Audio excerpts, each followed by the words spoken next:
Metabolism TV में आपका स्वागत है। आपके मेटाबॉलिज्म और स्वास्थ्य के बारे में सही जानकारी का स्रोत, अधिकता। मैं फ्रैंक सुआरेज हूँ, मोटापा और मेटाबॉलिज्म के विशेषज्ञ हूँ। अच्छा, हमारे पास एक व्यक्ति है। सच्चाई ये है कि मेटाबॉलिज्म टीवी कुछ ऐसा आकर्षक है जो लोगों को खींचता है। नमस्ते जॉर्ज, कृपया। जॉर्ज अपने खुद के प्रशंसकों के पास है। क्या आप मुझे फॉलो करते हैं? हम मेटाबॉलिज्मो टीवी के अंदर उसके लिए एक फेसबुक पेज का उद्घाटन करते हैं। वह फ्रैंक सुआरेज को प्रतियोगिता दे रहा है, पर उसे किसी को नहीं बताएगा। हम क्या करेंगे? अच्छा, एक व्यक्ति हमें यहाँ लिखता है और हमें यहाँ रखता है। श्री अल्बर्टो मुंगिया हमें यहाँ रखता है। एक परामर्श है, पानी को बड़ी मात्रा में खाने के रूप में पढ़ा है कि यह खनिजों को धोता है। इसे रोकने के लिए क्या किया जा सकता है, क्योंकि उन्होंने सुना है कि यह खनिजों को बहुत ज़्यादा धोता है और यह हानि पहुँचाता है। ठीक है, चलो इसे स्पष्ट करें। आप लोगों ने मेरी आवाज़ सुनी है कि मेटाबॉलिज्मो टीवी में हमेशा से एक व्यक्ति को पानी पीने की सलाह दी जाती है, क्योंकि मेटाबॉलिज्म के मुद्दे के साथ हमें यह मिला है कि बहुत से लोग अपनी आवश्यकताओं के लिए पर्याप्त पानी नहीं पीते हैं। क्या आपको यह सलाह पसंद आती है? हम इस पुस्तक में हमेशा पानी को प्रचारित कर रहे हैं, जो इंक्लूसिव देखेंगे कि मेटाबॉलिज्म की शक्ति के बारे में है। पुस्तक की शुरुआत में एक अध्याय है जहां पानी के महत्व की बात हो रही है। बहुत सारे लोगों को मोटापे या मधुमेह में असंतुलितता की समस्या होती है, क्योंकि शरीर पर्याप्त तरह से हाइड्रेटेड नहीं होता है। वैद्यकीय अध्ययनों में पहले से ही साबित हुआ है कि जितना अधिक पानी पीते हैं, उसके शरीर की हाइड्रेशन बढ़ती है और इंसुलिन प्रतिरोध कम होता है। अगर आपके शरीर को अच्छी तरह से हाइड्रेटेड किया जाता है तो इंसुलिन की आवश्यकता कम होगी और यह आपको वजन कम करने, मधुमेह को नियंत्रित करने, रक्तचाप को कम करने और अन्य चीज़ों में मदद करेगा ना। तो पानी महत्वपूर्ण है। यह भी ज्ञात होता है कि कैल्शियम की अधिकता को नियंत्रित करने के लिए मैग्नीशियम, पोटेशियम जैसे अन्य खनिजों की आवश्यकता होती है, चाहे वह पनीर, अंडा, मांस या कुछ भी हो। इसलिए प्रमुख खाद्य पदार्थों में इन खनिजों की उपस्थिति आवश्यक होती है। क्या आपने कभी इस बात पर विचार किया है? अब मुद्दा है, पानी के मुद्दे और पानी के महत्व के मुद्दे पर वापस आते हैं कि आम तौर पर वह जो आप सुनते हैं, प्रेस में सुनते हैं, कभी कभी कोई कहता है कि नहीं, इतना पानी मत पिए, ये आपको नुकसान पहुंचा सकता है, ये आपके गुर्दे को नुकसान पहुंचा सकता है। मैं आपको बताना चाहता हूं कि ये झूठ है। मुख्य रूप से जो जनसंख्या में हो रहा है वह पानी की कमी है, पानी की अधिकता नहीं। लेकिन मैं थोड़ी देर के लिए बोर्ड पर जा रहा हूं इस संदर्भ में कुछ समझाने के लिए नहीं। ध्यान दें, हम जो फार्मूला उपयोग करते हैं, जो हम अपने पुस्तक मेटाबॉलिज्म की शक्ति और डायबिटीज़ के बिना समस्या में उपयोग करते हैं, वहाँ एक सफल फार्मूला है जहाँ हम वज़न पानी का उपयोग करते हैं। इसलिए ये एक महत्वपूर्ण संदेश है। शरीर को कितना पानी चाहिए? ठीक है, हम शुरू करेंगे कि पानी की मात्रा शरीर के आकार के अनुपात में होनी चाहिए।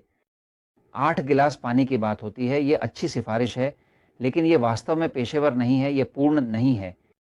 हम एक सूत्र का उपयोग करते हैं जिसे आप पुस्तक मेटाबॉलिज्म की शक्ति और डायबिटीज सिन प्रॉब्लम्स में देखेंगे, जहां हम एक सूत्र का उपयोग करते हैं जो कहता है कि आपका वजन किलोग्राम में विभाजित 7 से बराबर है, जो पानी के गिलासों के बराबर है। पानी के गिलासों के बराबर वासों के बराबर है, जो 250 मिलीलीटर के पानी के गिलास हैं। ठीक है, अब यदि यह पाउंड होते तो आप शरीर के पाउंड को 16 से विभाजित करके 8 औंस के गिलासों के बराबर होते हैं। ठीक है, ये एक सरल गणितीय समीकरण है जिसका प्रयोग वजन मापन में किया जाता है। बहुत से लोग हमसे पूछ चुके हैं और जिद की है कि फ्रैंक सुआरेज 7 या 16 कहाँ से निकालता है, क्योंकि उन्हें यह जानने की जिज्ञासा है। ध्यान दें, देखें, वह व्यक्ति था जिसने मुझे बहुत साल पहले, लगभग 20 साल पहले, डॉक्टर बार्ट मेंगेलिज के काम को जानने का अवसर दिया। बार्ट मेंगेलिज एक चिकित्सक हैं जिन्होंने एक प्रसिद्ध पुस्तक लिखी है जिसका नाम है शरीर की प्यास की चीखें। जल की महत्व के बारे में एक खोज के आधार पर थी। ये शक्ति शरीर की जल में है और मैं इसे दोनों के रूप में पढ़ने की सलाह देता हूँ, क्योंकि मुझे ये जानने का एहसास हुआ था जब मैं मोटा था, जब मैं मोटापे से पीड़ित था, तब मुझे पानी पीना शुरू करने पर 2 चीज़ें हुई। मैंने वज़न कम करना शुरू किया और दूसरा यह कि मेरी भूख खत्म हो गई। जब व्यक्ति पानी पीना शुरू करता है तो वज़न कम होता है और भूख भी खत्म हो जाती है। और मैंने 60,000 से अधिक लोगों में देखा है जो नेचुरल स्लिम प्रणाली से गुजर चुके हैं, जहां हम मेक्सिको, संयुक्त राज्य अमेरिका, प्यूर्टो रिको और अन्य देशों में संचालित हो रहे हैं, जैसे कि कोलंबिया और ऐसे ही। तो ये सूत्र कहाँ से आया? वेल, डॉक्टर बाटमांगेलिज ने 16 और 7 कहाँ से आया था इसके बारे में बात की। उन्होंने इस विषय पर विस्तार से चर्चा की। डॉक्टर बाटमांगेलिज ने बताया कि व्यक्ति अपने शरीर का वजन पाउंड में लेता है क्योंकि वह संयुक्त राज्य अमेरिका में थे। डॉक्टर बाटमांगेलिज हाल ही में मर गए, वह साल में मर गए थे। अगर मैं गलत नहीं हूं तो वह 2006 में मर गए थे, क्या नहीं? इस व्यक्ति ने पानी पीकर कई लोगों की जान बचाई जो उनके लिए बहुत महत्वपूर्ण और अनमोल थी। उच्च रक्तचाप, मोटापा और मधुमेह के इलाज के लिए शुद्ध पानी से श्वास रोग का इस्तेमाल करता था। वह कहता था, यदि आप शरीर का वजन पाउंड में लेते हैं, उसे 2 से विभाजित करके और उसे औंस में परिवर्तित करते हैं, तो वह दिन में कितने गिलास आपको चाहिए? क्या? उन्होंने कहा, शरीर 160 पाउंड का वजन होता है, 2 से विभाजित करें तो 80 मिलेगा। औंस है 80। 8 औंस के गिलासों से विभाजित औंस, आप 10 गिलास पानी देंगे। तो उसने कहा, वह 160 पाउंड का है, इसे 2 से विभाजित करें तो यह 80 औंस होता है। 80 औंस को 8 औंस प्रति गिलास से विभाजित करें तो रोज 10 गिलास होते हैं ना। यह तरीका था, अगर आप ध्यान दें तो थोड़ा लंबा है लेकिन काम करता है।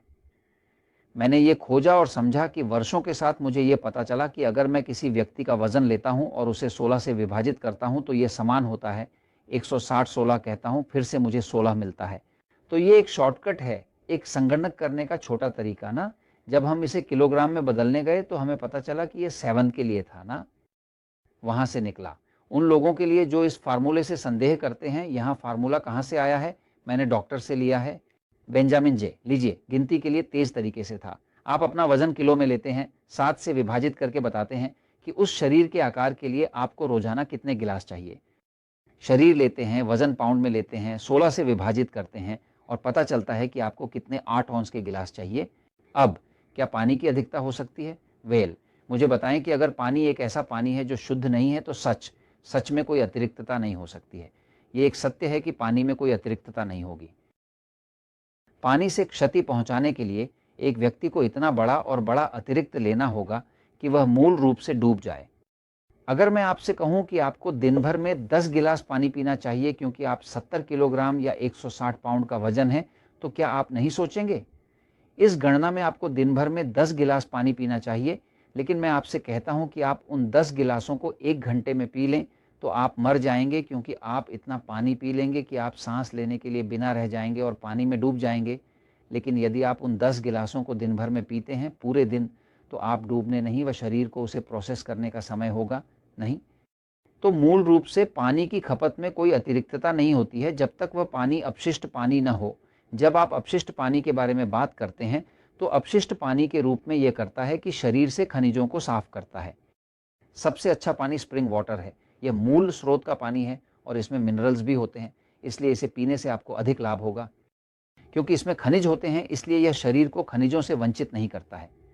मैं जो पानी उपयोग करता हूं और जो मैं सिफारिश करने की कोशिश करता हूं, वह पानी स्रोत जल, खनिज जल जिसमें खनिज होते हैं, ताकि शरीर के एंजाइम काम कर सकें और हार्मोन भी काम कर सकें।